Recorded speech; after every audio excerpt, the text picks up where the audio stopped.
बीवी हो तो ऐसी। एक बादशाह अपने महल की छत पर टहल रहा था। टहलते टहलते उसकी नजर महल के नजदीक घर की छत पर पड़ी, जिस पर एक बहुत खूबसूरत औरत कपड़े सुखा रही थी। बादशाह ने अपने एक बांदी को बुलाकर पूछा, यह किसकी बीवी है? बांदी ने कहा, बादशाह सलामत, यह आपके गुलाम फिरोज की बीवी है। बादशाह नीचे उतरा। बादशाह पर उस औरत के हुस्नो जमाल का सहर सा छा गया था। उसने फिरोज को बुलाया। फिरोज हाजिर हुआ तो बादशाह ने उससे कहा, फिरोज, हमारा एक काम है। हमारा यह खत फला मुल्क के बादशाह को दे आओ और इसका जवाब भी उनसे ले आना। फिरोज उस खत को लेकर घर वापस आ गया। खत को अपने तकिए के नीचे रख दिया। सफर का सामान तैयार किया। रात घर में गुजारी और सुबह मंजिल ए मकसूद पर रवाना हो गया। इस बात से लाइन के बादशाह ने उसके साथ क्या चाल चली है। इधर जैसे ही फिरोज नजर से ओझल हुआ, बादशाह चुपके से फिरोज के घर पहुंचा और आहिस्ता से फिरोज के घर का दरवाजा खटखटाया। फिरोज की बीवी ने कहा, कौन है? बादशाह ने कहा, मैं बादशाह हूँ, तुम्हारे शौहर का मालिक। तो उसने दरवाजा खोला। बादशाह अंदर आकर बैठ गया। फिरोज की बीवी ने हैरान होकर कहा, आज बादशाह सलामत यहाँ हमारे गरीब खाने में? बादशाह ने कहा, मैं यहाँ मेहमान बनकर आया हूँ। फिरोज की बीवी ने बादशाह का मतलब समझकर कहा, मैं अल्लाह की पनाह चाहती हूँ आपके इस तरह आने से, जिसमें मुझे कोई खैर नजर नहीं आ रही। बादशाह ने गुस्से में कहा, ए लड़की, क्या कह रही हो तुम? शायद तुमने मुझे पहचाना नहीं। मैं बादशाह हूँ, तुम्हारे शौहर का मालिक। फिरोज की बीवी ने कहा, बादशाह सलामत, मैं जानती हूँ कि आप ही बादशाह हैं, लेकिन बुजुर्ग कह गए हैं, शेर को अगरचे जितनी ही भूख लगी हो, वह मुर्दार तो नहीं खाना शुरू कर देता।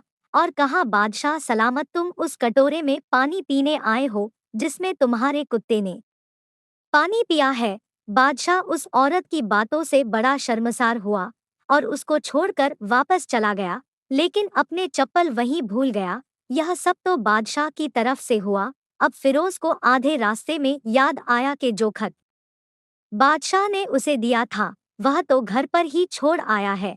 उसने घोड़े को तेजी से वापस मोड़ा और अपने घर की तरफ लपका। फिरोज अपने घर पहुंचा तो तकिए के नीचे से खत निकालते वक्त उसकी नजर पलंग के नीचे पड़े बादशाह के नालैन चप्पल पर पड़ी, जो वह जल्दी में भूल गया था। फिरोज का सर चकरा कर रह गया और वह समझ गया कि बादशाह ने उसे सफर पर सिर्फ इसलिए भेजा ताकि वह अपना मतलब पूरा कर ले, फिरोज किसी को कुछ बताए बगैर चुपचाप घर से निकला। खत लेकर वह चल पड़ा और काम खत्म करने के बाद बादशाह के पास वापस आया तो बादशाह ने उसे इनाम के तौर पर 100 दीनार दिए। फिरोज दिनार लेकर बाजार गया और औरतों के इस्तेमाल के कीमती कपड़े और कुछ तहाइफ भी खरीद लिए। घर पहुंचकर बीवी को सलाम किया और कहा, चलो तुम्हारे मैके चलते हैं। बीवी ने पूछा, यह क्या है? कहा, बादशाह ने इनाम दिया है और मैं चाहता हूं कि तुम यह पहनकर अपने घर वालों को भी दिखाओ। बीवी, जैसे आप चाहें। बीवी तैयार हुई और अपने वालिदैन के घर अपने शौहर के साथ रवाना हुए। दामाद और बेटी और उनके लाए गए तहाइफ को देखकर वह लोग बहुत खुश हुए। फिरोज बीवी को छोड़कर वापस आ गया। 1 महीना गुजरने के बावजूद ना बीवी का पूछा और ना उसको वापस बुलाया। फिर कुछ दिन बाद उसके साले उससे मिलने आए और उनसे कहा, आप हमें अपनी बहन से गुस्से और नाराजगी की वजह बताएं या फिर हम आपको काजी के सामने पेश करेंगे। तो उसने कहा, अगर तुम चाहो तो कर लो, लेकिन मेरे जिम्मे उसका ऐसा कोई हक बाकी नहीं जो मैंने अदा ना किया। वह लोग अपना केस काजी के पास ले गए तो काजी ने फिरोज को बुलाया।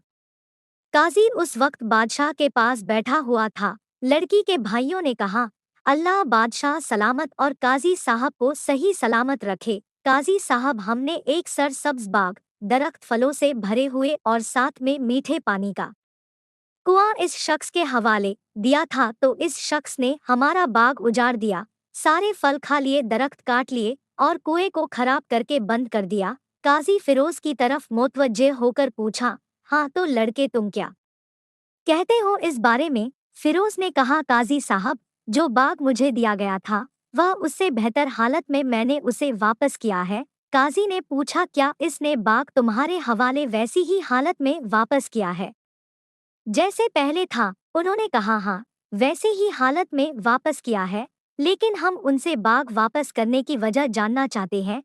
काजी ने कहा, हाँ फिरोज, तुम इस बारे में क्या कहना चाहते हो? फिरोज ने कहा, काजी साहब, मैं बाग किसी बुग़्ज़ या नफरत की वजह से नहीं छोड़ा, बल्कि इसलिए छोड़ा कि एक दिन जब मैं बाग में आया तो उसमें मैंने शेर के पंजों के निशान देखे तो मुझे खौफ हुआ कि शेर मुझे खा जाएगा, इसलिए शेर के इकराम की वजह से मैंने बाग में जाना बंद कर दिया। बादशाह, जो टेक लगाए हुए यह सब कुछ सुन रहा था, उठकर बैठ गया और कहा, फिरोज, अपने बाग की तरफ अमन और मुतमिन होकर जाओ, अल्लाह की कसम इसमें कोई शक नहीं कि शेर तुम्हारे बाग आया था, लेकिन वह वहां पर ना तो कोई असर छोड़ सका, ना कोई पत्ता तोड़ सका, और ना ही कोई फल खा सका। वह वहां पर थोड़ी देर रहा और मायूस होकर लौट गया, और खुदा की कसम मैंने कभी तुम्हारे जैसे बाग के गिर्द लगे मजबूत दीवारें नहीं देखी। फिरोज अपने घर लौट आया और अपनी बीवी को भी वापस ले लिया। ना तो काजी को पता चला और ना ही किसी और को कि माजरा क्या है। क्या खूब बेहतर है अपने अहलो अयाल के राज को छुपाना, कि लोगों को पता ना चले, अपने घरों के भेद किसी पर जाहिर ना होने दें। दोस्तों, वीडियो अच्छी लगी हो तो लाइक करें और चैनल पर नए हैं तो सब्सक्राइब करें। जज़ाक अल्लाह।